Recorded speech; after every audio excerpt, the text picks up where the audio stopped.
नमस्कार, आप देख रहे हैं पांडे जी की खबर। मैं हूं अंकिता और आपका स्वागत है। अब बढ़ते हैं खबरों की ओर। जोशीले और गंभीर स्वर में भगवा में हुआ मोमासर बास। आज करनी पार्क मोमासर बास में विराट हिंदू सम्मेलन सानंद संपन्न हुआ। इस गौरवशाली आयोजन में मातृशक्ति ने भी बढ़ चढ़कर अपनी भागीदारी निभाई। इस भव्य सम्मेलन को महंत करनी प्रताप जी और प्रसिद्ध भजन गायक किन्नू बन्ना का सानिध्य प्राप्त हुआ। अपने संबोधन में उन्होंने हिंदुत्व की रक्षा के लिए वीर पुरखों के अभूतपूर्व योगदान को याद किया, जिसे सुनने के लिए भारी संख्या में सनातनी प्रेमी एकत्र हुए।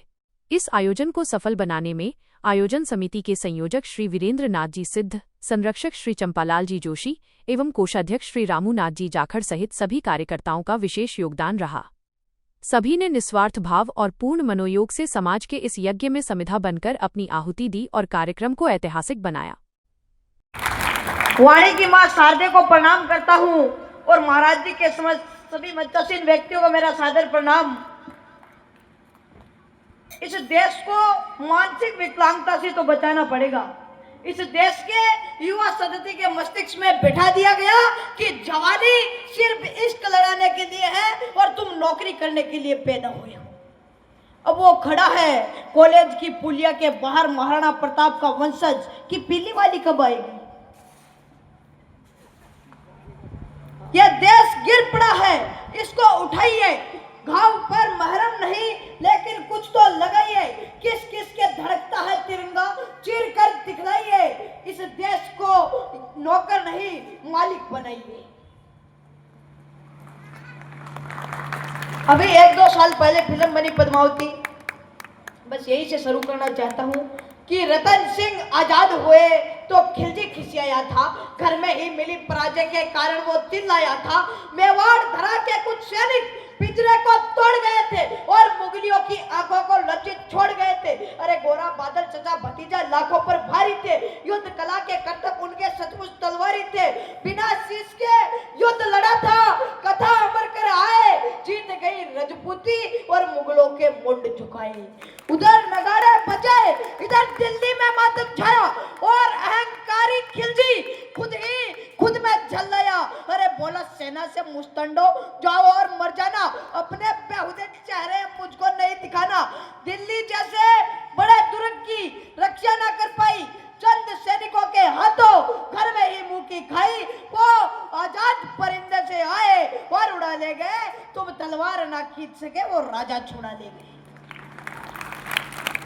उसने मुझको ललकारा है ना मैं उसको ललकारूंगा। घर में घुसकर मारा है, घर में घुसकर मारूंगा। अरे हाथी घोड़े सजवाओ, भाले पर्ची उठवा लो, सारी तलवारें तीर कटारी पर धारे रखवा लो और कूच करो चित्तौड़ दुर्ग की घेराबंदी कर दो। जो आंखें पद्मिनी को देखे वो आंखें अंधी कर दो। और बच्चे बूढ़े विधवाओं पर रहम तुम नहीं खाना। वीरों सेना जीत सको तो छुपकर तीर चलाना। दबे पांव चित्तौड़ चलो, भनक ना हो दुश्मन को। मैं तुम्हारी गर्दन से दूर करूंगा रावल रतन सिंह के तन को। तो फिर खिलजी अपनी सेना लेकर पहुंचा उस माटी में, बलिदानी घाटी के ऊपर मेवाड़ी माटी में। तो फिर एक मुझ सेना को रोका और जोरों से चिल्लाया। कायरों के समूह को एक फरमान सुनाया। बोला सन्मुख दरवाजा तोड़ो और आगे घुस जाओ। मेवाड़ी मान पद्मिनी को मेरे सन्मुख ले आओ। जो ही सैनिक पड़े जो सभी का सहसा मन कुलाया। किला नहीं था सन्मुख उनको काल खड़ा दिखलाया। बोले सैनिक माफ करो हम अंदर ना जाएंगे, है विशाल दरवाजा इसको तोड़ नहीं पाएंगे। अरे तोड़ पाए तो महाराज हम अपना गपन सिलेंगे। किले के भीतर सोए हुए मेवाड़ी सिंह मिलेंगे। सोए शेर जगेंगे, सबकी रूह हिलेगी। कितनी भी तेज भाग लेना पर दिल्ली नहीं मिलेगी। वक्त अभी झुकने का है, मेरे आका झुक जाओ। सबकी घेर चाहते हो तो बाहर ही रुक जाओ। तो चित्तौड़ दुर्गों का राजा अंबर से ऊंचाई, पैदल घूमो तो उम्र गुजर जाए इतनी लंबाई से भी विशाल थी राहुल की पर्वताई से बहुत कठिन थी पद्मिनी की ठकुराई के आगे खिलजी विवश दिखाई पड़ता। किला वेत लेने वाली वो पतित नीतियां करता, किंतु किले की उस दृढ़ता का वहां क्या कहना। 8 माह तक रिद्ध जानती रही मुगलिया सेना। 8 माह तक रिद्ध जानती रही मुगलिया सेना। तो स्वाभिमान की एक कथा रणमत गढ़ी जाती है, इधर किले के भीतर भी एक जंग लड़ी जाती है। शाखा इधर उधर जौहर, हुआ क्या तालमेल अलबेला, मातृभूमि की रक्षा में क्या हुआ खेल अलबेला। स्नान ध्यान के बाद जब पहने एक लिंग के जोड़े, लाल रंग के जोड़ों संग सारे श्रृंगार किए थे, वो सारे श्रृंगार मात ने अंतिम बार किए थे। तो अब तक रण में राजपुतानी खेल आपने देखा, लेकिन नहीं भुलाया जा सकता वो जौहर का लेखा, नहीं भुलाई जा सकता बलिदानी ज्वालाओं को, नहीं भुलाया जा सकता उन 16,000 माओं को, नहीं भुलाई जा सकती कन्याओं की अठेली, नहीं भुलाई जा सकती वो दुल्हन नई नवेली, नहीं भुलाई जा सकती वो गर्भवती योद्धानी, और भुलाई नहीं जा सकती है कभी पद्मिनी रानी की सम्मान मान का उदाहरण, आतिथ्य भाव के शुद्ध छांव की परंपरा।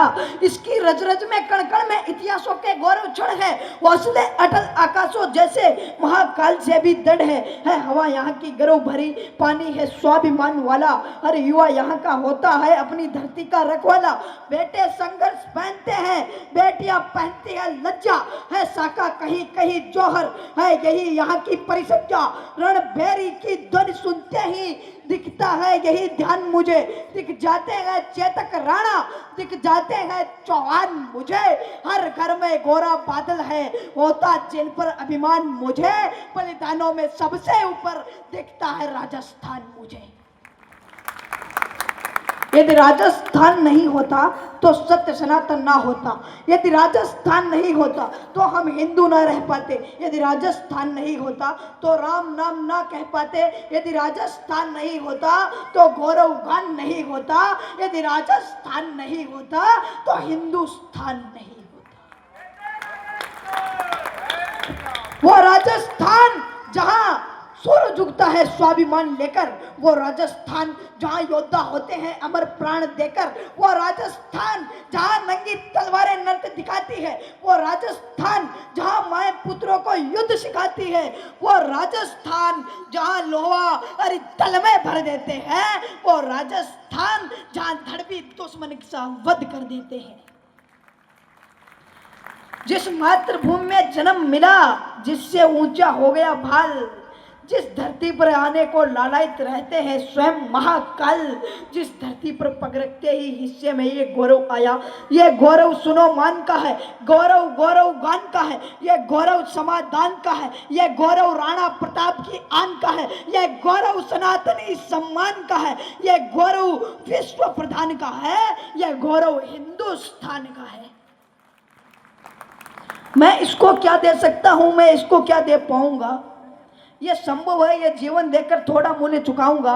जब तक श्वासों की है कतार, जब तक धड़कन के बजे तार, गाऊंगा बार बार मेरे प्यारे भारत का चमत्कार। माना जीवन क्षण भंगुर है, मरना ही है, मर जाऊंगा, लेकिन वापस आने के लिए देवों के देव बनाऊंगा, और जब मान जाएंगे महादेव तो मांगूंगा दो वरदान यही, सब पुण्य कर्म रख लो मेरे, दे दो हिंदुस्तान यही।